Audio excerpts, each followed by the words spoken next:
What's up, tribe? How you guys doing? Go ahead, hit that subscribe button. I hope you like this video. This is Real Housewives of Potomac, season 4, episode 5. So we pick up where we left off with Giselle and Karen and the argument and Karen walking away from the table. Candace goes after Candace goes after Karen.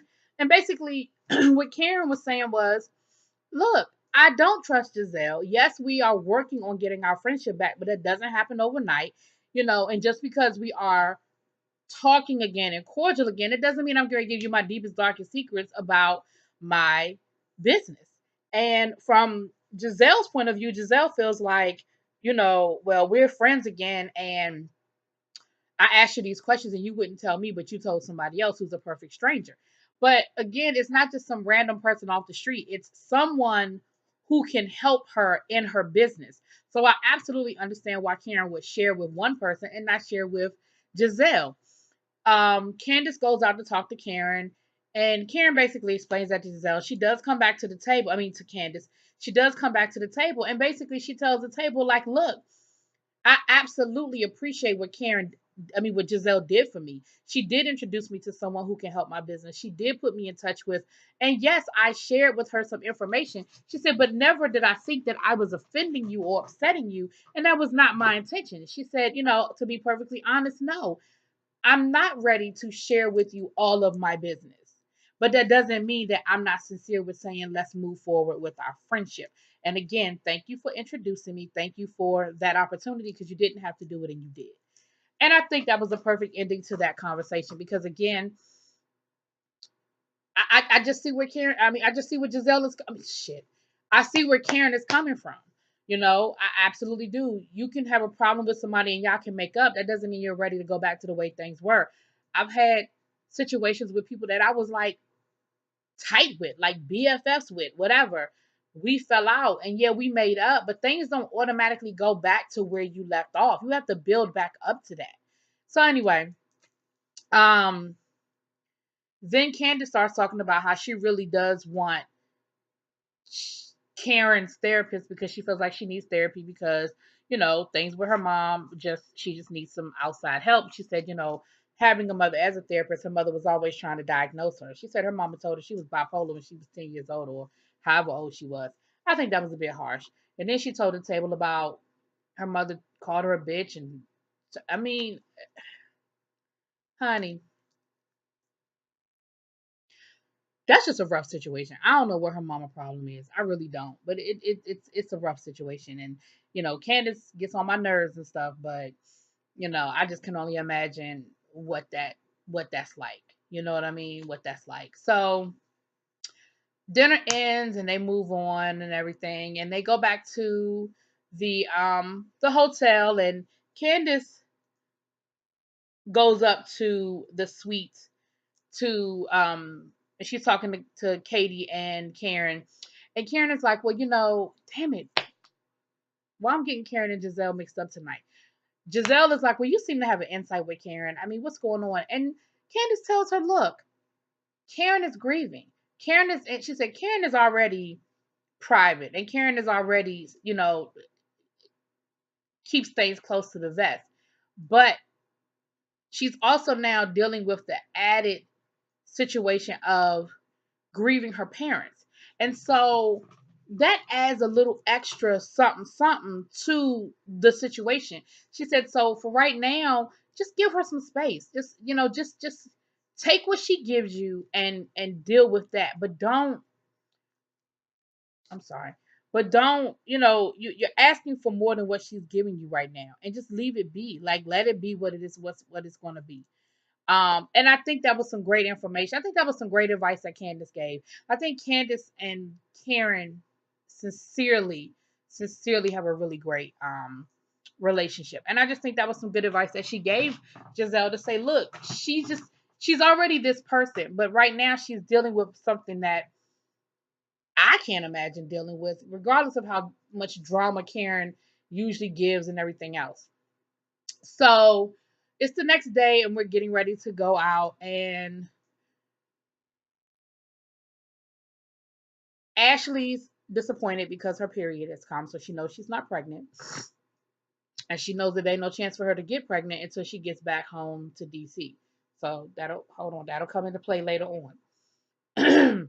We have Monique and Karen having breakfast together, and they have a good relationship as well, and they're having a good conversation about um just Monique being in a good place after the miscarriage. And I never knew this before either. She said that when she got pregnant, people kept congratulating her on her rainbow baby, and she said that a rainbow baby is a baby that comes after a miscarriage. And she said, I never heard that term either. So she's having a rainbow party that's sort of like a goodbye to saying a final goodbye to the baby they lost, and then of course welcoming the baby that's to come. And everybody's coming, including Chris's mom, and this will be Chris's mom's first time coming to the home. And she said, it's gonna be a lot because there's gonna be a lot of people in the house. And she said, Chris's mom has never apologized to her. However, she's had to move on in the best interest of her husband's relationship with his mom and um her kids' relationship with their grandmother. And I think that was a very mature way of handling it because, at the end of the day, mother in laws are mother in laws. You know what I mean? And what you gonna do? But you also have to respect the fact that that's your husband's mother.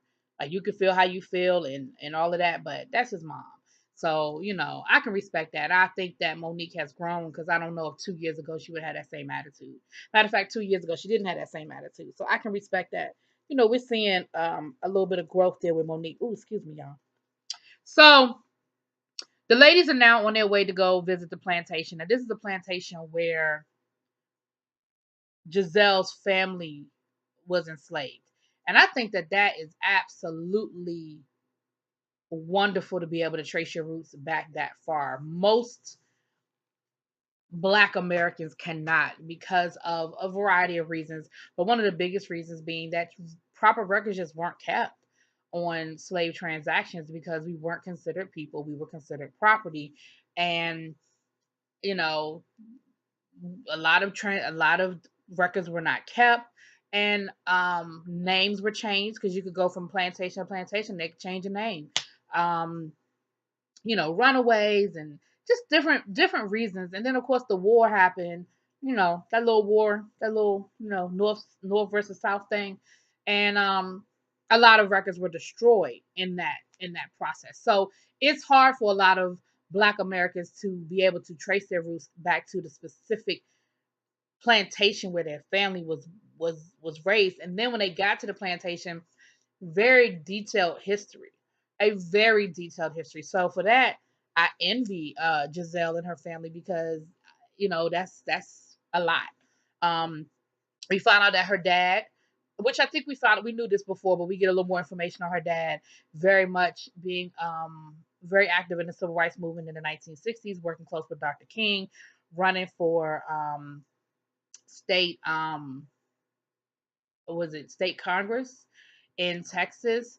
And he lives in Atlanta now, but he gave them the tour of the plantation and he knew a lot of it. Something else we found out about Giselle's daddy, and no disrespect to her dad, but Giselle's daddy kind of shady, and he like all of them said it. Like we definitely see where Giselle gets her personality from.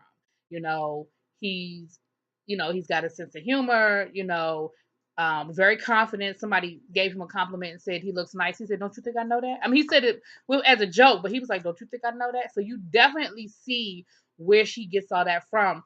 But then as he's going through the tour and he started talking about people running into money problems and having to borrow money, he was like, "You know what that's like, Karen." I said, "What the fuck?" Like I was sitting here, like I was watching it and my mouth dropped open. I was like, "What the no, he didn't." Like, what? Like, first of all, you didn't even need to do that because everybody understands that you borrow money because you need money. Two, why would you call Karen out? Like, I just felt like that was so damn disrespectful. Um, but yeah, so we definitely see where she gets it from. Now, I'm not getting ready to get in here and get into all the details of Giselle's lineage, excuse me.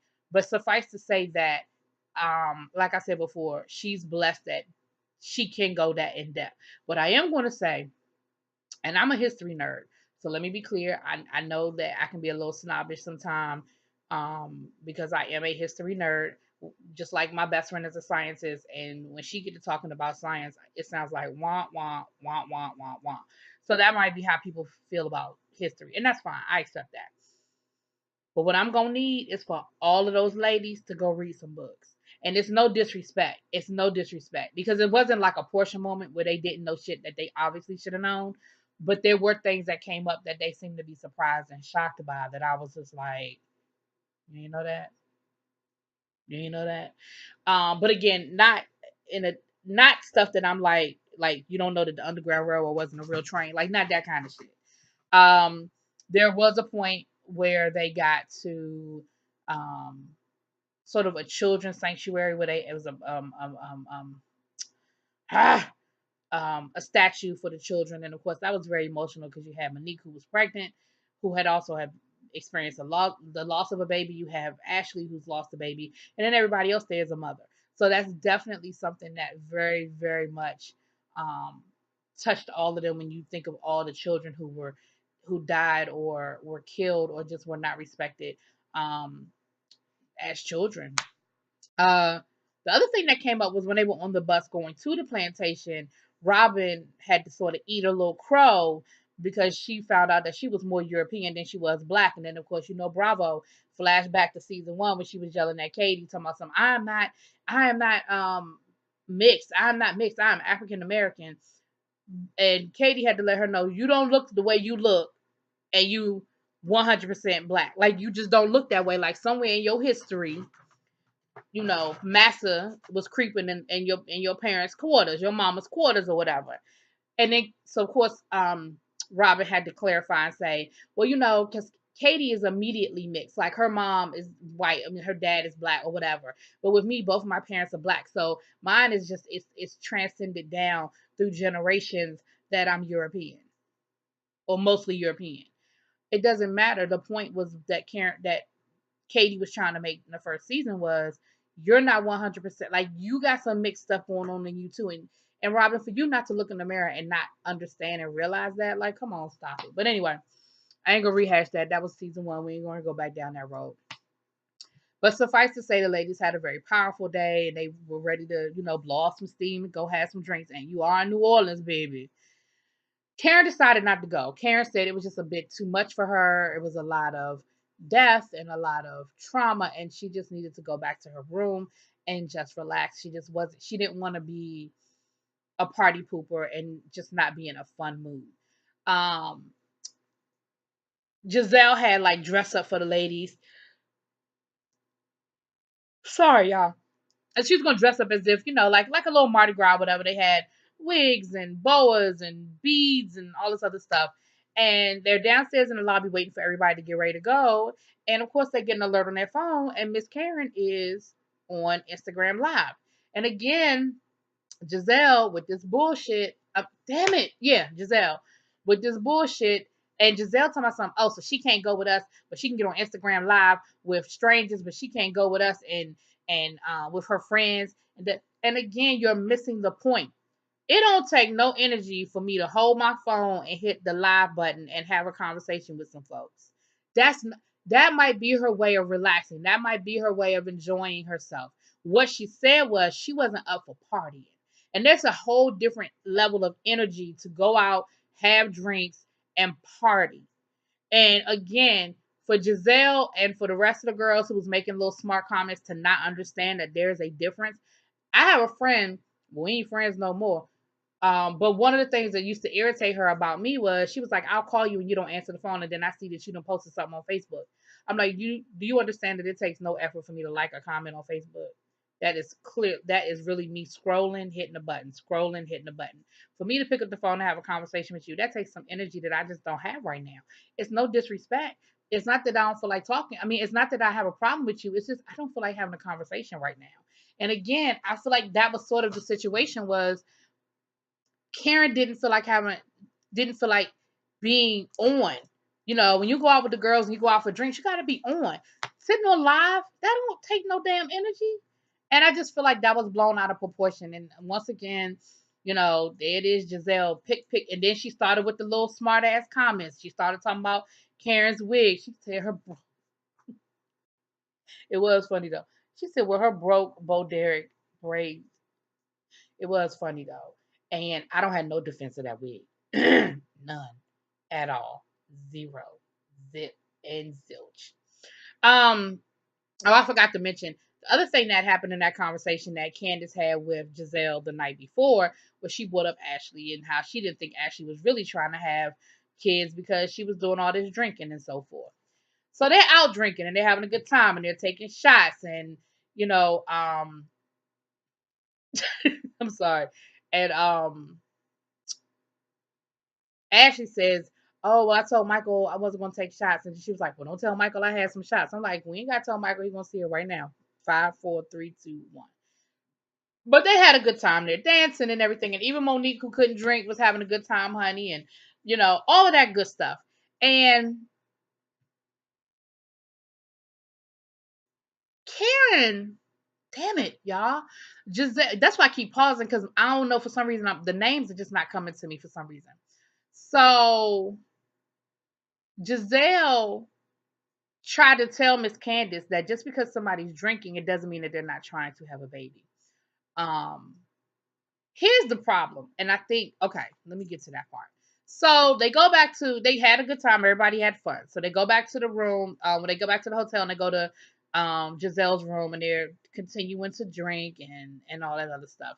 And again, they're having a good time. Now, Candace drunk as hell, Giselle drunk as hell. I mean, well, Giselle, yeah. Ashley drunk as hell, right? Shit, Katie was drunk as hell. She about passed out on the damn bed. Now, then here goes shady ass Giselle, because they having a good time, and it was no need for you to say what the fuck you said, because it wasn't. It just came out of left field. Katie just showed her boobs, and they were giving out beads, and everybody was having a good time. Everybody was having fun. Matter of fact, Candace was doing something on her phone. She was showing a picture of something. What was it a picture of? Damn it. It was a picture of something on her phone that didn't have nothing to do with nothing. And all of a sudden, here go Giselle. Well, Candace doesn't think you're really trying to have a baby. And and of course, Candace was like, "What?" I said, "What?" And of course, Ashley was like, "What do you mean? I'm not trying to really have a baby." And here's and I don't know if it was Candace being drunk or Candace just not understanding her argument. Here's Candace's argument. Her argument was, you told me you weren't drinking. You told me that you were going to stop drinking because you were trying to get your body ready to carry a child.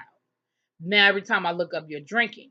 She lost her own argument, which made her look stupid when she was trying to argue because the rest of the group was like, she said, well, I mean, I just think if you're trying to have a baby, why are you drinking?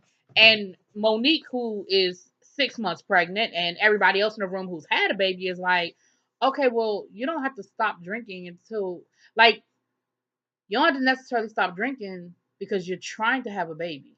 And Candace missed her whole point because Candace kept arguing that instead of saying, but you were the one that told me you weren't drinking because you were trying to get your body ready because you were going to the Chinese doctors and you was, rubbing baby oil or olive oil on your belly every night. Like, you said all of this. I'm just going by what you said.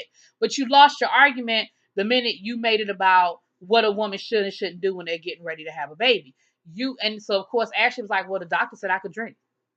I mean, what qualifies you to be a doctor? Do you have an MD? She was like, well, I kind of had one by proxy because, my mom and my dad and my stepmom, bitch, that don't make you nobody's closer to being a doctor than the man in the moon. You can live with 5,000 doctors. That don't mean you know it. That don't mean you can amputate my leg. Okay. So you messed up your own argument. But again, you had a valid point because Ashley said it herself. You just never brought that point up. And so you lost it and you lost the room because everybody in that room has been pregnant. And like Monique said, hell, I don't seen crackheads pregnant. Like, you drinking don't preclude you from having a baby, but your situation.